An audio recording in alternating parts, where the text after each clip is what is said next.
प्रिय विद्यार्थियों, ये पाठ प्रथम के प्रथम प्रश्न पत्र के द्वितीय खंड के अंतर्गत हम लोग पिछली कक्षा में सामाजिक समूह की अवधारणा के बारे में बात कर रहे थे और इस खंड में इससे पूर्व हमने समाज की अवधारणा के बारे में बात की, समुदाय की अवधारणा के बारे में बात की।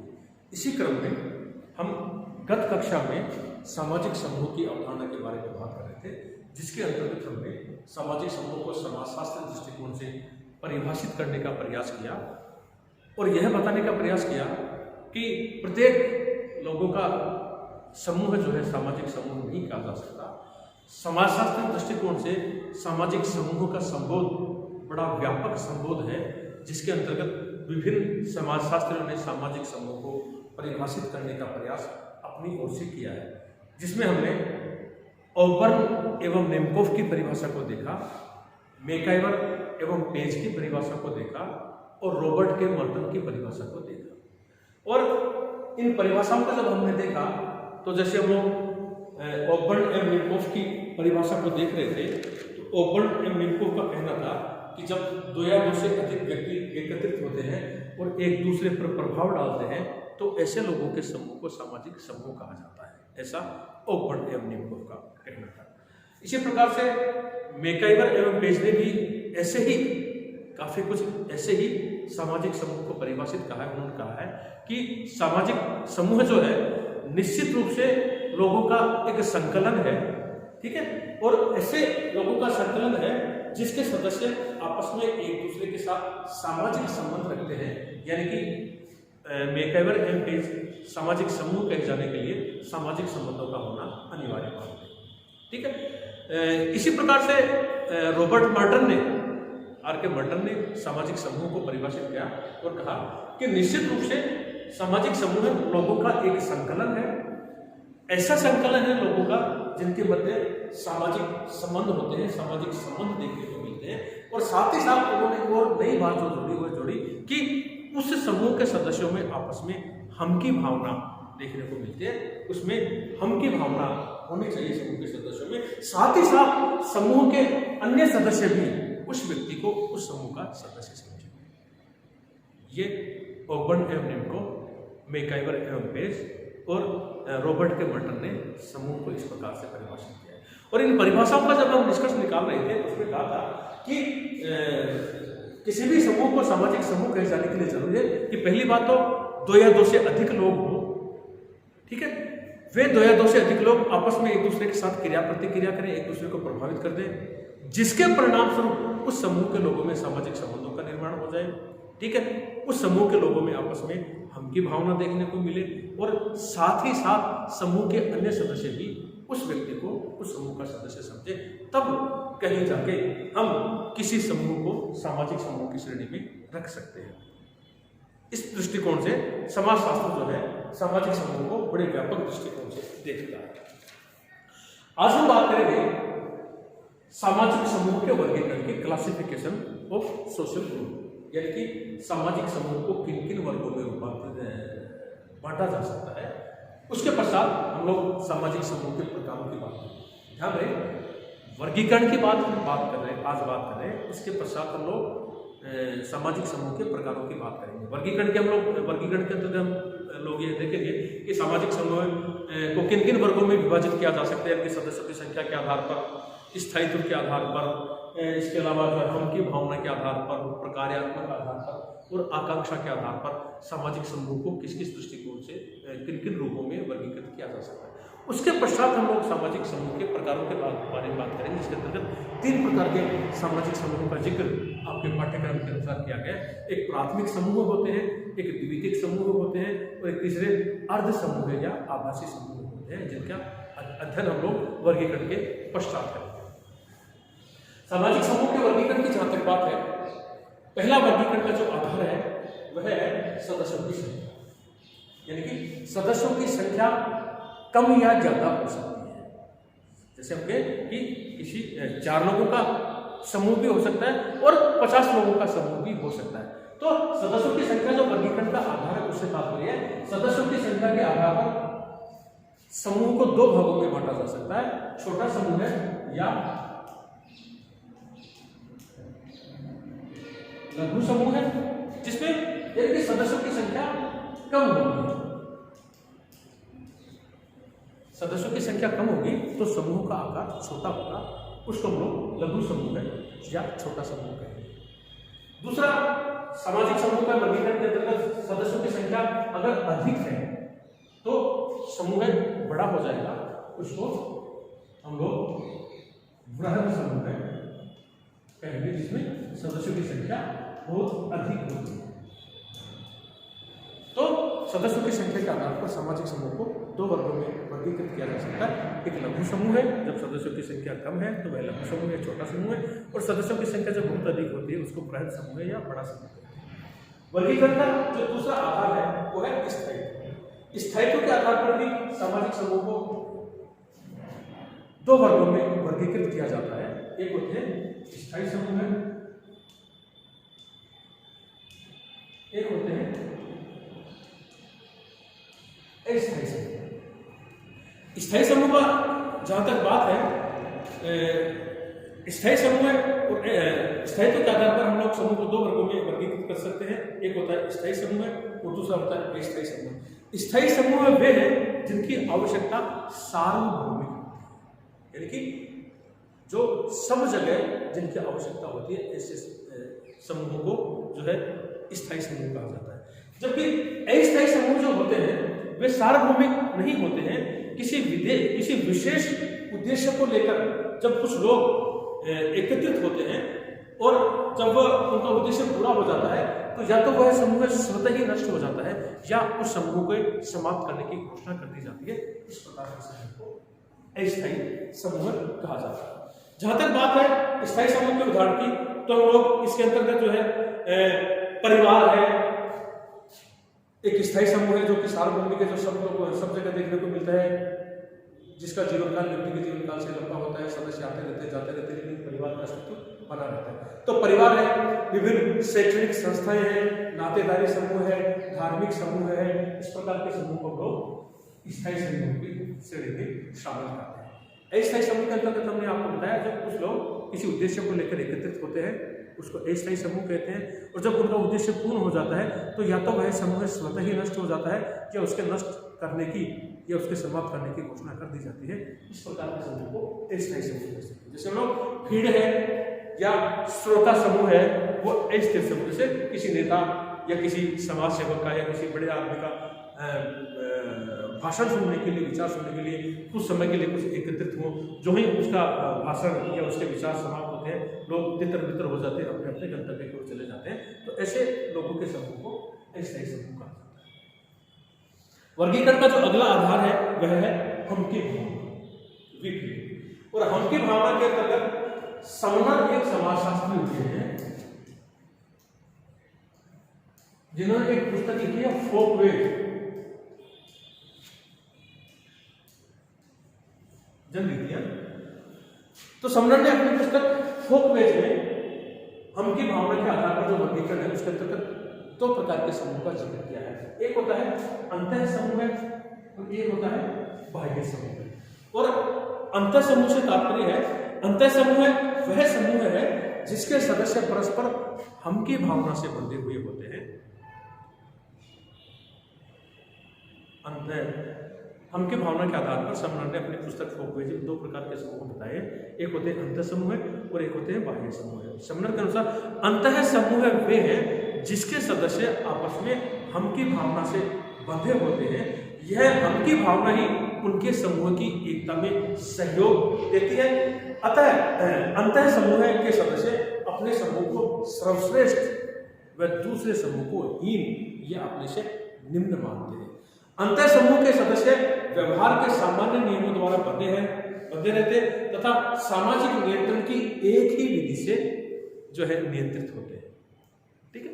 इसके ठीक विपरीत बाह्य समूह वे हैं जिन्हें हम अपना नहीं मानते।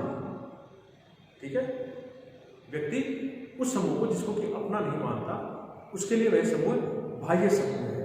ठीक है। जिनके प्रति हमारे मन में कटुता या घृणा के भाव हो, द्वेष के भाव हो, जिस समूह के प्रति प्रतिस्पर्धा हो, भय, ईर्ष्या आदि की भावना हो, वे समूह व्यक्ति के लिए बाह्य समूह है, उनको समूह ने बाह्य समूह के अंतर्गत सम्मिलित किया है। इस प्रकार से समूह के अनुसार उनके भावना के आधार पर दो प्रकार के समूह का निर्माण होता है, अंतर समूह और बाह्य समूह। इसके अतिरिक्त कुछ प्रकार्यात्मक आधार पर सामाजिक समूह का निर्माण होता है, और इस प्रकार्यात्मक आधार से तात्पर्य है कि समाज में कुछ समूह ऐसे होते हैं जो जिनको हम लोग प्राथमिक समूह भी कह सकते हैं, जिनके अंतर्गत रहकर व्यक्ति अपनी प्राथमिक आवश्यकताओं की पूर्ति करता है। ठीक है, लेकिन सभी प्रकार की आवश्यकताओं की पूर्ति व्यक्ति के जो अनिवार्य समूह होते हैं या उनके प्राथमिक टाइप के जो ग्रुप होते हैं, उनमें सभी प्रकार की आवश्यकताओं की पूर्ति नहीं हो पाती है। ठीक, व्यक्ति की अनेक प्रकार की आवश्यकताएं होती हैं।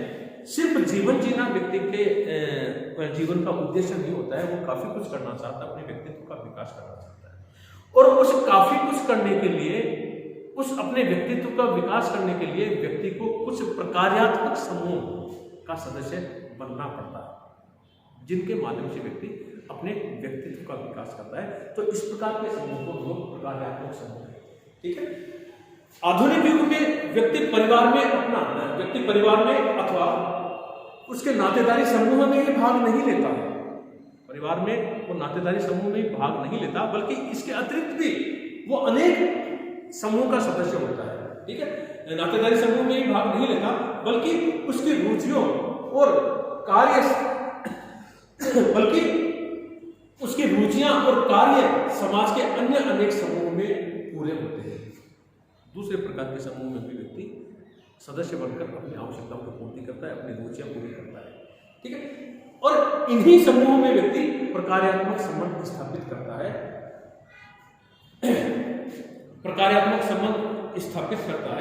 और इस प्रकार के समूह व्यक्ति की शैक्षणिक आवश्यकताओं, राजनीतिक आवश्यकताओं, बौद्धिक आवश्यकताओं अथवा कलात्मक आवश्यकताओं की पूर्ति करते हैं।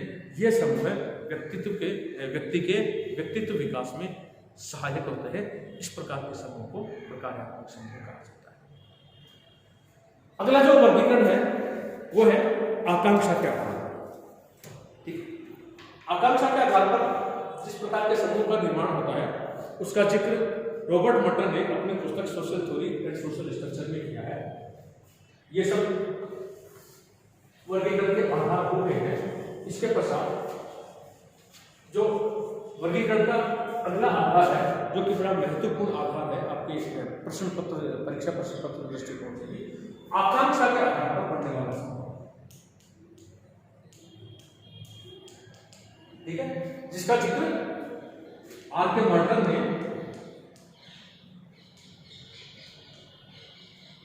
अपनी पुस्तक social theory and social structure में किया है।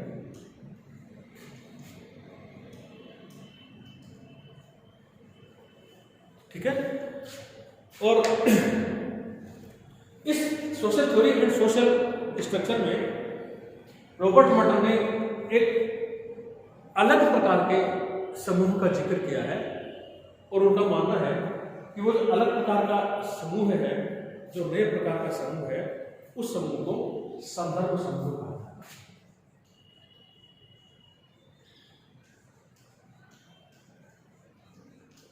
संदर्भ समूह या रेफरेंस ग्रुप उसको कहा जाता है, जिसे और इस प्रकार से इसको आगे परिभाषित करते हैं। इसके बारे में विस्तार से रॉबर्ट मटन बताते हैं कि जो आकांक्षा के आधार पर जो समूह बनता है, पहली बात तो उसको संदर्भ समूह कहते हैं।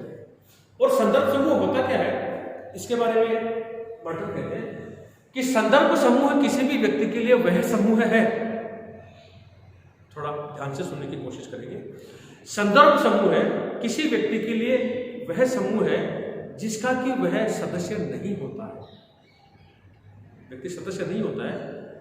संदर्भ समूह किसी व्यक्ति के लिए वह समूह है जिसका कि वह सदस्य नहीं होता है, लेकिन मानसिक तौर पर, दिमागी तौर पर अपने आप को व्यक्ति उस समूह का सदस्य मान लेता है और उस समूह का सदस्य बनने की कोशिश करता है। उस कोशिश में वह व्यक्ति सफल भी हो सकता है और असफल भी हो सकता है। अगर उस समूह का सदस्य बनने की कोशिश में वह व्यक्ति सफल हो जाता है तो उस व्यक्ति के लिए वह समूह फिर संदर्भ समूह नहीं रह जाता, बल्कि उसका शिव का समूह बन जाता है। और उस प्रयास में वह असफल हो जाता है तो उस व्यक्ति के लिए वह समूह संदर्भ समूह बना रहता है। इस प्रकार के समूह को रॉबर्ट मर्डल ने अपनी पुस्तक social theory and social structure में संदर्भ समूह कहा है। ऐसे समझेंगे इसको।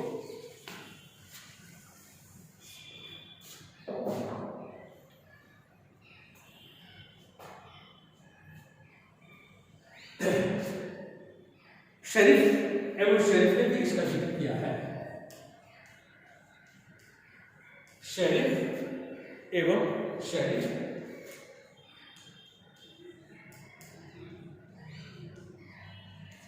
का कहना है कि संदर्भ समूह वे समूह हैं, शरीफ कहते हैं कि संदर्भ समूह वे समूह हैं जिनमें व्यक्ति अपने को समूह के रूप में संबंधित करता है। संदर्भ समूह वे समूह है जिनमें व्यक्ति अपने आप को समूह के रूप में संबंधित करता है अथवा मनोवैज्ञानिक रूप से संबंधित होने की आकांक्षा रखता है। वह समूह किसी व्यक्ति के लिए संदर्भ समूह है।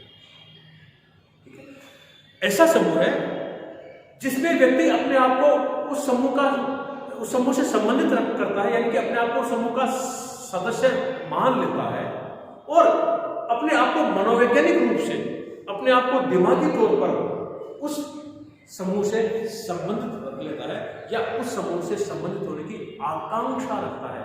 ऐसे समूह को सेल्फ थेरेपी संदर्भ समूह कहते हैं। ऐसे समझेंगे इसको।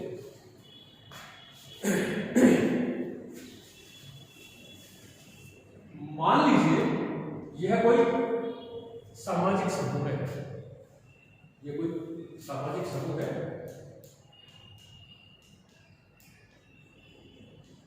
जो कि पूर्व से निर्मित है। छोटा भी हो सकता है, लघु समूह भी हो सकता है, वृहत समूह भी हो सकता है, अर्ध समूह भी हो सकता है, बाह्य समूह भी हो सकता है, किसी प्रकारात्मक समूह भी हो सकता है, किसी भी प्रकार का समूह हो सकता है। ये कोई समूह है, ये कोई व्यक्ति है ए। हम संदर्भ समूह के बारे में बात करेंगे जैसा कि मंडल ने बताया, शरीफ ने बताया। ठीक है, अपने आप को किसी समूह से संबंधित कर लेता है या मानसिक तौर पर उस समूह का सदस्य होने की आकांक्षा रखता है। ये कोई समूह है जो कि पूर्व से निर्मित है, ये कोई व्यक्ति है ए। इसी व्यक्ति के लिए यह समूह संदर्भ समूह कैसे हो सकता है? ठीक है, इसके मान लीजिए सदस्य कैसे लेकर ये पूर्व निर्मित समूह। इसी व्यक्ति के लिए यह समूह संदर्भ समूह हो सकता है। किस स्थिति में? यह व्यक्ति इस समूह का सदस्य नहीं है लेकिन अपने आप को इस समूह का सदस्य मान लेता है, अपने आप को इस समूह से संबंधित कर लेता है और अपने आप को इस समूह से संबंधित कर लेता है और इस समूह से संबंधित होने की आकांक्षा रखता है, यानी कि इस समूह से संबंधित होना चाहता है, इस समूह का सदस्य बनना चाहता है। ये कोई समूह है, ये कोई व्यक्ति है। ये व्यक्ति अपने आप को इस समूह से संबंधित कर लेता है, इस समूह से संबंधित होने की आकांक्षा रखता है। कहने का तात्पर्य ये व्यक्ति इस समूह का सदस्य बनना चाहता है, बनना नहीं है, सदस्य है नहीं। तो यह जो स्थिति है, इस स्थिति में इस व्यक्ति के लिए यह जो समूह है वह समूह है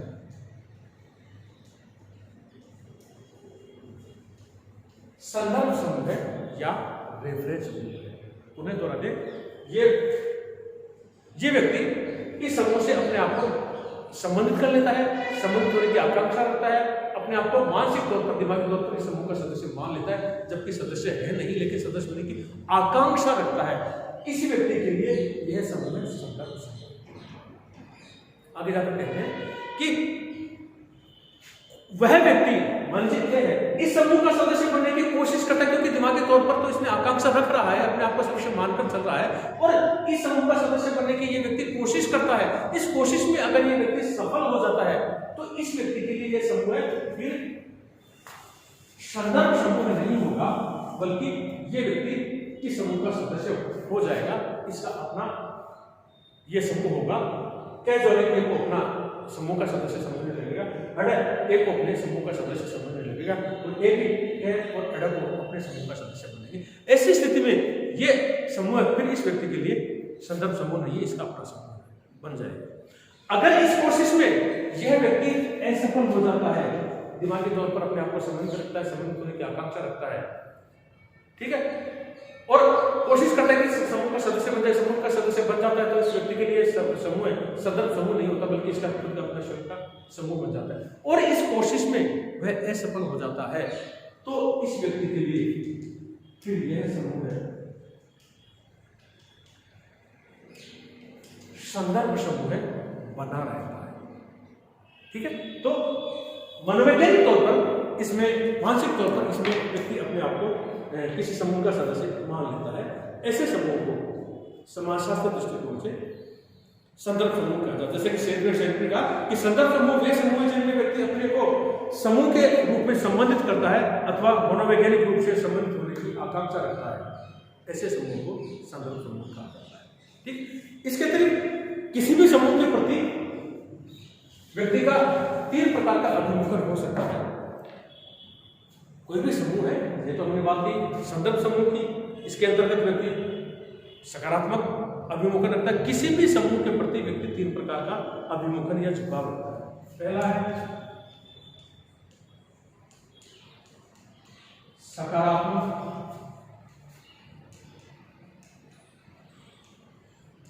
अभिमुखन, दूसरा है नकारात्मक अभिमुखन, तीसरा है तटस्थ अभिमुखन। कोई भी समूह है, उस समूह के प्रति समाज में 3 प्रकार का ओरिएंटेशन या झुकाव या अभिमुखन रखता है। पहला है सकारात्मक अभिमुखन, यानी कि जिसको व्यक्ति अपना समूह समझे, जिससे व्यक्ति लगाव रखे, व्यक्ति जिसका सदस्य बनना चाहिए, व्यक्ति जिसकी तरफ आकर्षित होना चाहिए, इस प्रकार के अभिमुखन को सकारात्मक अभिमुखन कहते हैं। संदर्भ समूह है, इस श्रेणी में आता है सकारात्मक अभिमुखन की श्रेणी। जबकि दूसरा जो अभिमुखन होता है, ओरिएंटेशन होता है व्यक्ति का किसी समूह के प्रति, होता है नकारात्मक अभिमुखन, जिसका चर्चा समनर ने अपनी पुस्तक फोकवेज में किया था, जिसमें उन्होंने बताया था कि दो भ्रम की भावना के आधार पर 2 प्रकार के समूह होते हैं, अंतर समूह और बाह्य समूह। तो जो बाह्य समूह है,